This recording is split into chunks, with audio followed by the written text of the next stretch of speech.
ದಿವೋಹಂ ಸ್ನೇಹಿತರೆ, ನಾನು ನಿಮ್ಮ doctor Deepa Ranishekhar, transform life ಪ್ರೋಗ್ರಾಮ್ಸಿಂದ love, light and gratitude. Wish you all a very very happy and prosperous new year 2026. ಎಲ್ರಿಗೂ ಹೊಸ ವರ್ಷದ ಹಾರ್ದಿಕ ಶುಭಾಶಯಗಳು. 2026 ಎಲ್ರಿಗೂ ಸಮೃದ್ಧಿಯನ್ನು, ಅಭಿವೃದ್ಧಿಯನ್ನು ತಂದುಕೊಡ್ಲಿ ಅಂತ ಹಾರೈಸ್ತಾ ಈ ವಿಡಿಯೋನ ಆರಂಭಿಸೋಣ.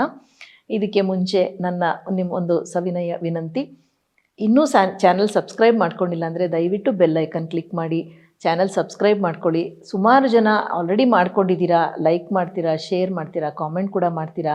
ನಿಮ್ಮೆಲ್ಲರಿಗೂ ನನ್ನ ತುಂಬು ಹೃದಯದ ವಂದನೆಗಳು. Thank you so much. So ಹೊಸ ವರ್ಷ ಅಂತಂದಾಗ ನಾವು ಅಫರ್ಮೇಷನ್ಸ್ ಬಗ್ಗೆ ಮಾತಾಡೋಣ. ಮ್ಯಾನಿಫೆಸ್ಟೇಷನ್ ಅಂದಾಗ ಅಫರ್ಮೇಷನ್ ಅದಕ್ಕೆ ಒಂದು ಕೀಲಿ ಕೈ ಇದ್ದ ಹಾಗೆ ಅಲ್ವಾ. ಅಫರ್ಮೇಷನ್ ದೃಢೀಕರಣ. ಕೆಲವೊಂದು ಸತಿ ಅಫರ್ಮೇಷನ್ ವರ್ಕ್ ಆಗ್ತಿಲ್ಲ ಅಂತ ಸುಮಾರು ಜನ ಹೇಳ್ತಾ ಹೋಗ್ತೀರಾ. ಸೊ ಅದ್ರ ಬಗ್ಗೆ ಮಾತಾಡೋ ಮುಂಚೆ ನನಗೆ ವರ್ಕ್ ಆಗಿಲ್ಲ ಅನ್ನೋದು ಒಂದು, ಯಾಕೆ ವರ್ಕ್ ಆಗಿಲ್ಲ ಅಂತ ನೋಡೋದು ಒಂದು. ಯಾಕೆ ವರ್ಕ್ ಆಗಿಲ್ಲ ಅಂತ ನಾನು ಹೇಳೋ ಮುಂಚೆ ಒಂದು ಕರೀಮ್ ಅನ್ನೋನ ಕಥೆಯನ್ನು ಹೇಳ್ತೀನಿ.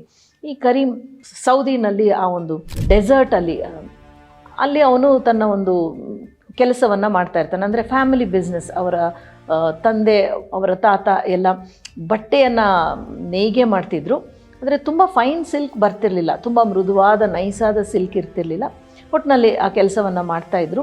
ಸೊ ಇವನು ಕೂಡ ಅದನ್ನು ಮಾರಾಟವನ್ನು ಮಾಡೋದು ಇವನ ಕೆಲಸವಾಗಿತ್ತು. ಪ್ರಮುಖವಾಗಿ ಇವನ ಕೆಲಸ ಅದು, ಕರೀಮನ ಕೆಲಸ. ಅಂದರೆ ಅವತ್ತಿಗೆ ಕ್ಯಾರವಾನ್ ಅಂತ ಏನು ಒಂಟೆ ಮೇಲೆ ಜನ ಬರ್ತಾ ಇರ್ತಾರೆ, ವ್ಯಾಪಾರಿಗಳು, ಅವರು ಎಲ್ಲರ ಒಂದು ಏನು ಮಾರಾಟಕ್ಕೆ ಇಟ್ಟಿರ್ತಾರೆ ಆ ವಸ್ತುಗಳನ್ನು ನೋಡಿ ಅವರಿಗೆ ಇಷ್ಟ ಆದರೆ, ಕ್ವಾಲಿಟಿ ಚೆನ್ನಾಗಿದೆ ಅನಿಸಿದ್ರೆ ಅವರು ಕೊಂಡು ಹೋಗ್ತಾಯಿದ್ರು.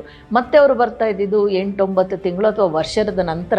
ಅಂದರೆ ಅವರು ಒಂದು ಸತಿ ಅವ್ರ ಊರಿಗೆ ಹೋಗಿ ಮತ್ತೆ ಬರೋಕ್ಕೆ ಅಷ್ಟು ಸಮಯ ಆಗ್ತಿತ್ತು. ಸೊ ಆಗ ಕರೀಮ ಹೇಳ್ತಾನೆ, ದಯವಿಟ್ಟು ನಮ್ಮಲ್ಲಿರುವಂಥ ಬೆಸ್ಟ್ ಬಟ್ಟೆ ಇದು, ಅತ್ಯುತ್ತಮವಾದ ವಸ್ತು ಇದು, ವಸ್ತ್ರ ಇದು, ದಯವಿಟ್ಟು ಈ ಬಟ್ಟೆನ ತಗೊಳ್ಳಿ. ನೀವು ಇದನ್ನು ಕೊಂಡ್ಕೊಂಡಲ್ಲಿ ನಾವು ಇಡೀ ಈ ಒಂದು ಚಳಿಗಾಲ ಒಂದು ಹೊತ್ತು ಗಂಜಿಯನ್ನು ಉಣ್ಣೋದಕ್ಕೆ ಸಾಧ್ಯವಾಗತ್ತೆ ಅಂತ ಕೇಳ್ತಾನೆ. ಆಗ ಆ ವ್ಯಾಪಾರಿ ಸ್ವಲ್ಪ ದುರಹಂಕಾರಿ. ಇದು ಅಷ್ಟು ಚೆನ್ನಾಗಿಲ್ಲ, ಸ್ವಲ್ಪನೂ ಸ್ಮೂತ್ ಆಗಿಲ್ಲ, ಸ್ವಲ್ಪನೂ ನಯವಾಗಿಲ್ಲ, ಮತ್ತು ಎಷ್ಟು ದಪ್ಪಗಿದೆ, ಇದು ಬಡ ಬಗ್ರು ಹಾಕ್ಕೊಳ್ಳೋದು, ನೀನು ಇಲ್ಲೇ ಕೊಟ್ಟುಬಿಡು, ನಮ್ಮೂರಲ್ಲೆಲ್ಲ ಶ್ರೀಮಂತರು, ಇದು ಬೇಕಾಗೋದಿಲ್ಲ ಅಂತ ಹೇಳಿಬಿಟ್ಟು ಅವನು ತುಚ್ಚೀಕರಿಸಿ ಹೊಟ್ಟೋಗ್ತಾನೆ. ಕರೀಮಂಗೆ ತುಂಬ ಬೇಜಾರಾಗತ್ತೆ. ಆದರೆ ಅವನು ಛಲಬಿಡದ ತ್ರಿವಿಕ್ರಮ. ಅವನು ಧೃತಿಗೆಡೋದಿಲ್ಲ. ಅವನು ಮಾರ್ಕೆಟ್ ಪೂರ್ತಿ ಓಡಾಡಿ ನೋಡ್ತಾನೆ, ಏನು ಬೇಕು, ಯಾಕೆ ಬೇಕು ಅಂತ ಹೇಳಿ ಕೇಳ್ತಾನೆ. ಏನಾಯಿತು ಅಂದಾಗ ಸುಮಾರು ಜನ ಅವರಿಗೆ ಮುಖದಲ್ಲಿ ಗಾಯಗಳಾಗಿರುತ್ತೆ, ಕಣ್ಣಲ್ಲಿ ಧೂಳು ಬಿದ್ದಿರುತ್ತೆ. ಯಾಕೆಂತಂದರೆ ಆ ಒಂದು ಡೆಸರ್ಟಲ್ಲಿ ಓಡಾಡಬೇಕಾದ್ರೆ, ಆ ಮರಳುಗಾಡಲ್ಲಿ ಓಡಾಡಬೇಕಾದ್ರೆ ಮರಳು ಕಣ್ಣಿಗೆಲ್ಲ ಹೊಡೆಯುತ್ತೆ. ಆ ಸ್ಯಾಂಡ್ ಸ್ಟಾಮ್ ಅಂತ ಏನು ಹೇಳ್ತೀವಿ, ಸೊ ಆ ಥರ ಎಲ್ಲ ಆಗಿರುತ್ತೆ. ಆವಾಗ ಅವ್ನು ಹೇಳ್ತಾನೆ, ಏನಾಯಿತು ಅಂದಾಗ, ಈ ಸಿಲ್ಕ್ ಬಟ್ಟೆ ಅಂದರೆ ರೇಷ್ಮೆ ಬಟ್ಟೆಗಳು ಹರಿದೋಗತ್ತೆ, ನಮಗೆ ಪ್ರೊಟೆಕ್ಷನ್ ಏನೂ ಇರೋದಿಲ್ಲ ಅಂದಾಗ ಅವನು ಹೇಳ್ತಾನೆ, ನನ್ನ ಹತ್ರ ದಪ್ಪವಾದ ಬಟ್ಟೆಗಳಿದೆ, ಕೊಡ್ತೀನಿ ಅಂತ ಹೇಳಿ ಆ ಬಟ್ಟೆಗಳನ್ನು ಕೊಡ್ತಾನೆ. ಮತ್ತು ಅವನು ಏನು ಅವಶ್ಯಕತೆ ಇದೆ ಅಂತ ಜನರೊಂದಿಗೆ ಮಾತಾಡ್ತಾನೆ.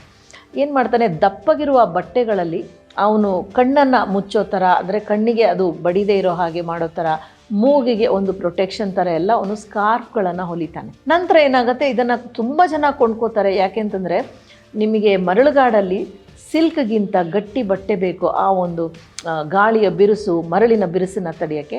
ಸೊ ಹಾಗೆ ಸುಮಾರು ವ್ಯಾಪಾರ ಆಗತ್ತೆ ಕರೀಮನಿಗೆ. ಆಗ ಆ ಒಂದು ಸರ್ತಿ ವಿಪರೀತದ ಮರಳಿನ ಒಂದು ಸುಂಟ್ರ ಗಾಳಿ ಎದ್ದಿರುತ್ತೆ, ಎಲ್ಲರೂ ಬರ್ತಾರೆ.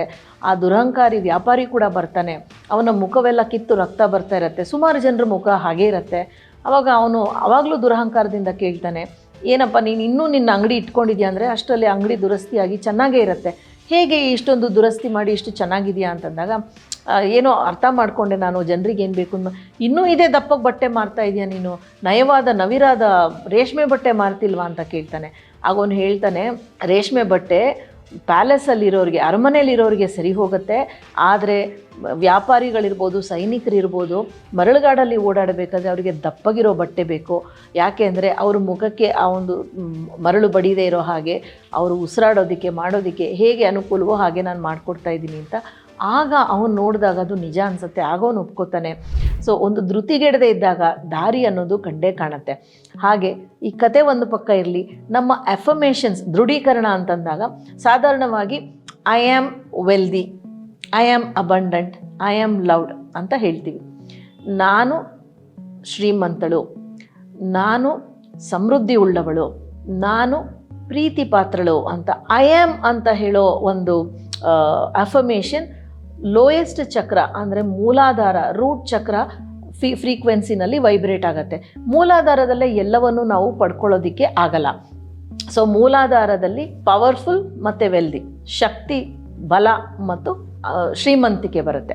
ಸ್ವಾಧಿಷ್ಠಾನದಲ್ಲಿ ಸೃಜನಶೀಲತೆ, ಕ್ರಿಯೇಟಿವಿಟಿ ಬರುತ್ತೆ.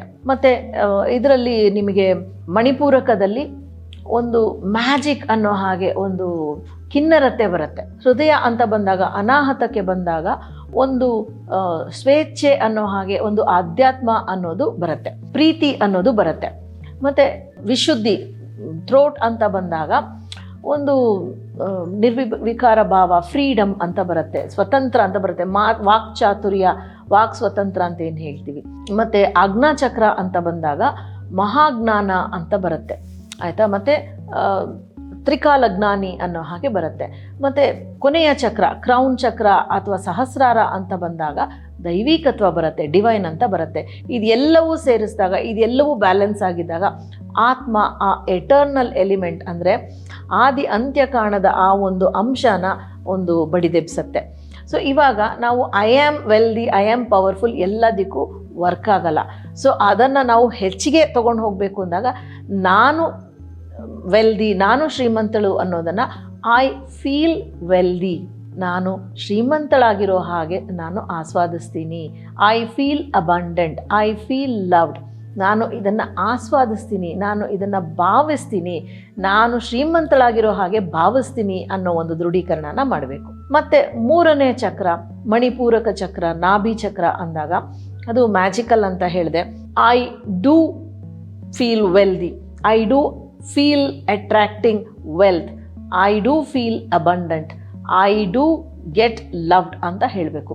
ಸೊ ನಾನು ಇದನ್ನು ವೆಲ್ದಿಯಾಗಿರೋದಕ್ಕೆ ಏನು ಬೇಕೋ ಮಾಡ್ತೀನಿ, ನಾನು ಸಮೃದ್ಧಿಯಾಗಿರೋದಕ್ಕೆ ಏನು ಬೇಕೋ ಮಾಡ್ತೀನಿ. ಅಂದರೆ ಆ್ಯಕ್ಷನ್ ಬೇಕಾಗತ್ತೆ. ನಾನು ಪ್ರೀತಿ ಪಾತ್ರಳಾಗಿರೋದಕ್ಕೆ ಏನು ಬೇಕೋ ಅದನ್ನು ನೆರವೇರಿಸ್ತೀನಿ. ಆ ಡೂ ಅನ್ನೋದು ಬರುತ್ತೆ. ಅನಾಹತಕ್ಕೆ ಬಂದಾಗ I love wealth, I love abundance, I love being loved. So ಆ ಪ್ರೀತಿ ಅನ್ನೋದನ್ನು ನಾನು ಶ್ರೀಮಂತಳಾಗಿರೋದಕ್ಕೆ ಪ್ರೀತಿಸ್ತೀನಿ, ನಾನು ಶ್ರೀಮಂತಿಕೆಯನ್ನು ಪ್ರೀತಿಸ್ತೀನಿ, ನಾನು ಸಮೃದ್ಧಿಯನ್ನು ಪ್ರೀತಿಸ್ತೀನಿ, ನಾನು ಪ್ರೀತಿಯನ್ನು ಪ್ರೀತಿಸ್ತೀನಿ. ಸೊ ಇದು ದೃಢೀಕರಣವಾಗತ್ತೆ. ವಿಶುದ್ಧಿಗೆ ಬಂದಾಗ I speak wealth, I speak abundance, I speak being loved.